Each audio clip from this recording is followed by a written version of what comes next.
Boa noite a todos. Que bom que Mário André fez a introdução desse tema.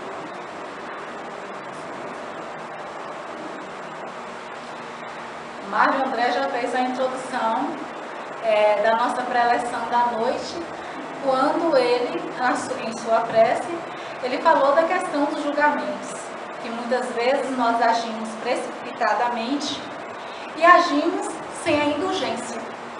É o que muitas vezes falta em nosso coração, é essa indulgência para compreender as posturas de outras pessoas. E para começar as nossas reflexões da noite, nós vamos narrar aqui uma história e que muitas pessoas conhecem, o autor é desconhecido, que tem o título A Pereira.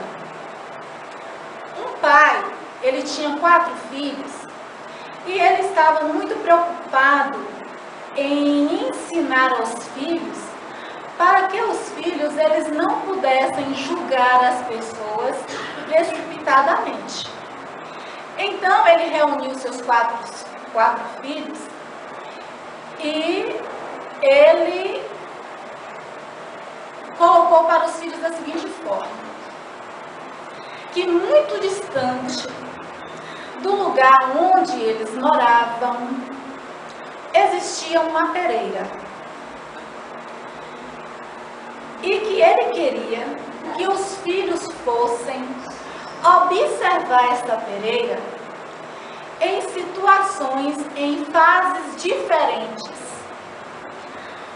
O primeiro filho iria observar a pereira no inverno, o segundo filho na primavera, o terceiro filho no verão e o quarto filho no outono. E assim foi feito. Os filhos, cada um em sua vez, foi observar essa pereira, nessas diferentes fases, nesses diferentes momentos da vida da pereira. E de retorno, quando todos os filhos concluíram as visitas, o pai os reuniu e pediu que cada um descrevesse o que viu. O primeiro que visitou, que observou a pereira no verão, ele falou para o pai: olha, meu pai, o que eu encontrei lá foi uma árvore torta, toda retorcida, feia, seca. E o segundo filho, que observou a pereira na primavera, ele discordou do seu irmão.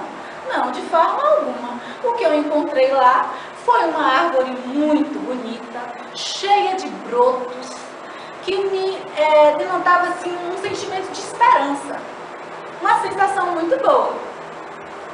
O terceiro filho, que observou a pereira no verão, também discordou. De forma alguma. O que eu encontrei lá foi uma árvore muito frondosa, toda colorida, toda cheia de flores. E o quarto filho também discordou dos outros. De forma alguma. O que eu encontrei lá foi uma árvore cheia de frutos. E o pai concluiu dizendo aos filhos: olha, meus filhos, todos vocês que observaram a pereira em cada momento da vida da pereira, realmente o que vocês descreveram foi o correto, foi isso que vocês viram. Porém, jamais vocês poderão julgar a pereira, porque vocês não observaram, não experienciaram as outras fases da vida da pereira. E essa simples história nos remete a uma reflexão diante das posturas que nós temos diante da vida. Porque nós temos um hábito, isso é da nossa natureza, de estar julgando os outros. E o bom senso, ele nos diz que para julgar as pessoas, nós deveríamos nos colocar no lugar delas, ter passado pelas mesmas experiências pelas quais ela passou, sentir o que a pessoa sentiu em relação a todas essas situações. Só assim teríamos pelo menos a capacidade de estabelecer um julgamento mais justo. Mas como praticamente isso é impossível, de se colocar no lugar da pessoa e vivenciar todas as experiências que ela teve ao longo da vida, sentindo o que ela sentiu, então o mais lógico é nos abster dos julgamentos. Muitas vezes, nós também temos o hábito de julgar as pessoas nivelando os acontecimentos com a nossa própria experiência, com a nossa própria história de vida. Quando é que isso acontece? Vamos supor que uma pessoa esteja vivenciando um problema no qual também nós já vivenciamos. Um problema muito parecido, igual, entre aspas. E que, de uma certa forma, pelo grau de conhecimento que nós temos, pela maturidade que nós temos, nós sabemos lidar muito bem com a situação, de forma equilibrada. Já uma outra pessoa, vivenciando a mesma situação, não consegue lidar com aquele acontecimento de forma equilibrada.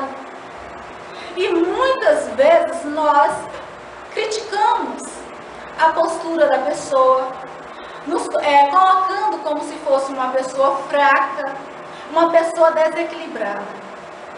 E em relação a isso, André Luiz, nos livros Os Comandos do Amor, ele vem nos dizer, ele fala o seguinte, que não existem na face da Terra dois problemas absolutamente parecidos. E que as pessoas, todos nós, com as nossas experiências, com as nossas vivências, todos nós guardamos em nossa intimidade conflitos, dificuldades e dores muito particulares, muito íntimas, e tudo isso em nossa intimidade faz com que nós encaremos a vida de forma muito particular do que as outras pessoas, com a nossa própria postura. E é por isso que vamos dar um outro exemplo, quando há um desencarne em um lar, vamos supor, de um pai, ali os filhos, eles vão vivenciar, lidar com aquele luto, cada um sendo o mesmo problema, cada um de forma muito particular. Então nós somos seres únicos, daí a questão de não estarmos estabelecendo julgamentos em relação aos nossos semelhantes. E é por isso que Jesus ele vem nos falar assim, não julgueis para não seres julgados. E quando Jesus estabelece essa máxima, ele não está falando para nós não analisarmos os fatos, as posturas das pessoas. Nós não vamos julgar o ser humano, isso aí não, o ser humano não. Mas quando o julgamento, quando essa análise da postura, dos fatos da pessoa, é no intuito nobre de analisar a situação para não praticar o mesmo erro, aí o intuito é nobre. Mas se for no sentido de divulgar essas posturas errôneas, de difamar, de inferiorizar, isso aí, a culpa incide sobre nós. E isso não quer dizer que nós não podemos estabelecer diante das situações, das pessoas, as nossas críticas, mas que sejam as críticas construtivas. Mas, se for as críticas no sentido negativo, críticas negativas, no sentido de projetar naqueles que muito nos incomodam com as suas posturas, no sentido de projetar a nossa sombra, aí é algo muito para se analisar. Essa sombra que Valfrido, nas palestras, ultimamente, ele tem sempre colocado de forma muito eficaz essa questão da sombra, que muitas vezes nós, que está lá no nosso inconsciente, e chama de sombra porque é algo obscuro, que nós não queremos ter contato. E na sombra, todos nós temos essa sombra. E o que tem nessa sombra que está em nosso inconsciente? É como se nós tivéssemos muitas gavetinhas lá no inconsciente. E tudo aquilo que nos desagrada, tudo aquilo que nos incomoda em nós e que nós não aceitamos, nós colocamos nessas gavetinhas e não queremos contato com elas. Mas na sombra também, gente, não tem só o que não presta, não. Na sombra também tem muitas coisas boas, muitos potenciais que estão lá guardados e que precisam ser desenvolvidos por nós e que nós, de uma certa forma, nós não queremos. Um exemplo disso, por exemplo, abrindo parênteses, só para clarear as nossas ideias, uma criança, e isso sempre pode acontecer, se não em outras encarnações, mas Joana de Ângeles, ela fala de muitas dessas sombras que nós carregamos, são vivências experienciadas no nosso período da infância. Vamos citar um exemplo, uma criança que ela tem um gesto de carinho com o pai ou com a mãe. E que de alguma outra forma, esse gesto de carinho foi interrompido ou foi de forma interpretada erroneamente, a criança ali vivenciando aquele trauma, ela pode pegar esse gesto de carinho espontâneo, essa demonstração de carinho e guardar lá no inconsciente e não manifestar pelo resto da vida mais atitudes de carinho, ser uma pessoa com o coração endurecido. Então é um potencial que ela guarda lá no inconsciente que precisa ser desenvolvido. Da mesma forma, aqueles sentimentos negativos de inveja, de orgulho, de violência, de agressividade, aquele lado nosso que nós não aceitamos e que às vezes nós temos até vergonha de perceber que nós somos desse jeito, nós guardamos lá e não queremos contato. Só que quando nós não entramos em contato com essa parte nossa, por bem, naturalmente, a vida se incumbe de mostrar isso na nossa frente. E como é que isso acontece? Todas as vezes que nós criticamos veementemente algo nas pessoas, ou nas situações, ou que muito nos incomoda e mexe muito conosco, críticas em que nós estabelecemos críticas muito rígidas, podemos desconfiar que esse algo está fortemente encravado em nosso íntimo e que nós não aceitamos. E está tão fortemente encravado em nosso íntimo que quando nós percebemos isso lá fora, que chega nos incomoda. Então, a vida, ela nos mostra isso. É como se fosse um espelho consciente para mostrar aquilo que está em nosso consciente. De forma que é uma necessidade nossa.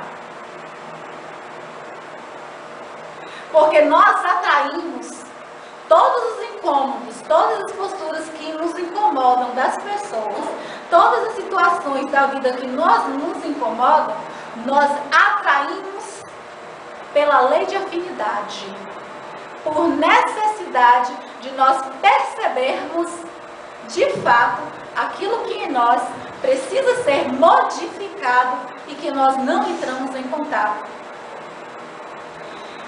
É por isso que Jung fala que o combate, que o encontro, que o confronto com a nossa sombra é algo que vai nos desprender de muita energia moral, de coragem para encarar a nós mesmos.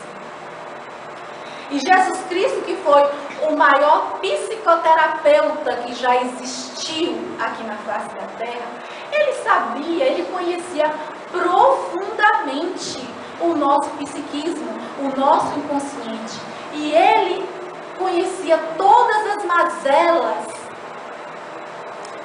que nós carregamos.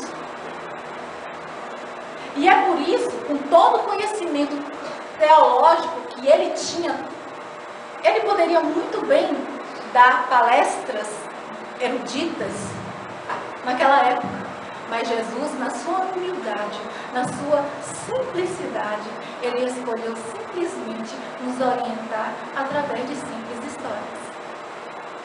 E Joana de Ângeles, ela vem nos dizer também que a humanidade, que as pessoas na época de Jesus eram pessoas que adotavam uma postura exacerbada em relação àquilo que é certo, uma postura totalmente de exagero puritano.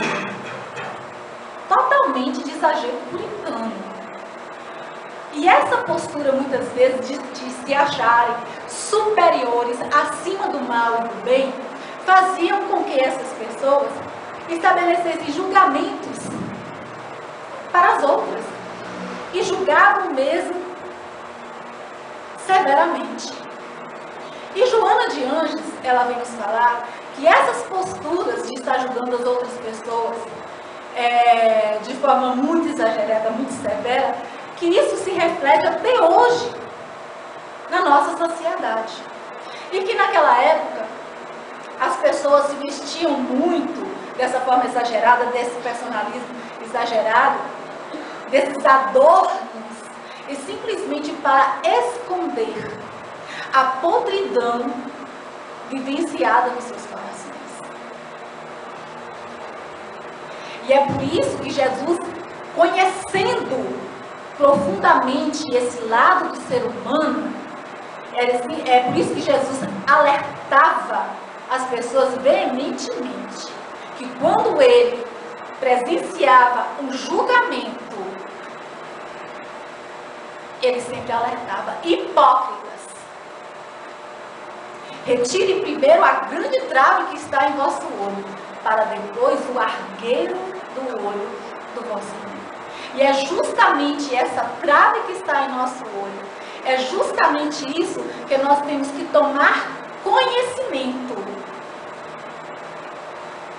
para poder dispersar, retirar todo o mal que há em nós. E esse conhecimento, Joana de Ângeles, ela vem nos falar o seguinte: na atualidade, na nossa atual reencarnação, o conhecimento está aí.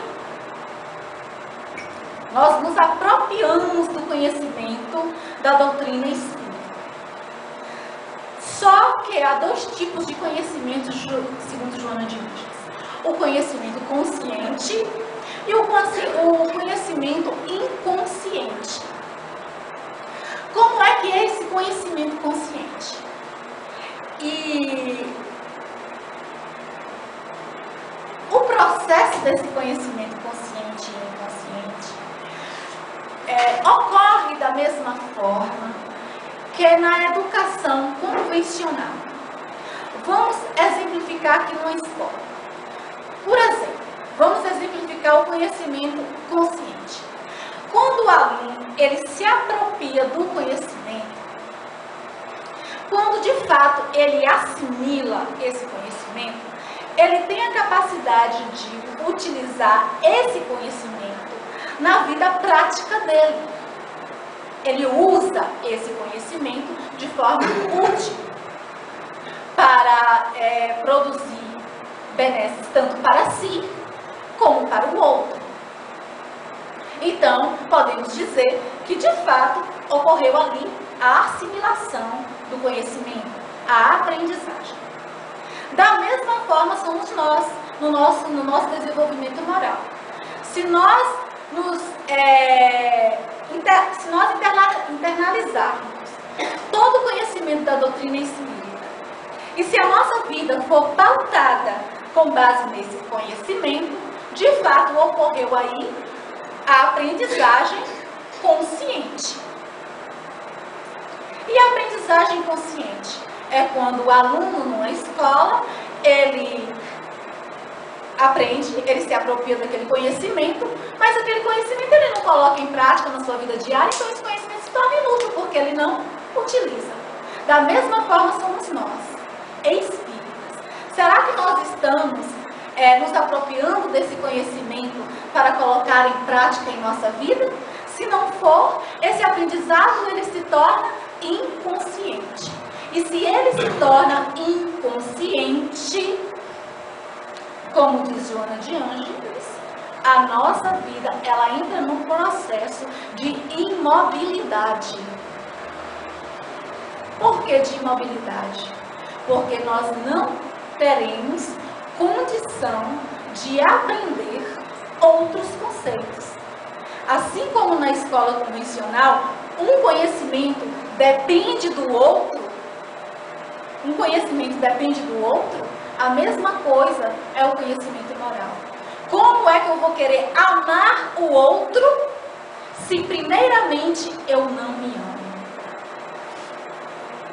E é por isso que Joana de Ângeles ela fala que se nós não realmente, se esse conhecimento, se nós não despertarmos para o amor, a nossa vida ela vai ficar paralisada. E aí, se nós continuarmos, voltando para o julgamento, se continuarmos a ficar julgando sempre de forma muito negativa, no sentido de diminuir as pessoas, é claro que também nós não vamos abrir os nossos corações para o conhecimento. E quando nós não aprendemos de forma natural, colocando aquilo que nós aprendemos em prática, a vida se incumbe de nos ensinar também. É claro que a gente vai aprender, mas através do sofrimento. Todas as vezes que nós não aprendemos naturalmente, nós aprendemos pelo sofrimento. E é por isso que Jesus ele vem nos alertar em relação a isso, a esse aprendizado.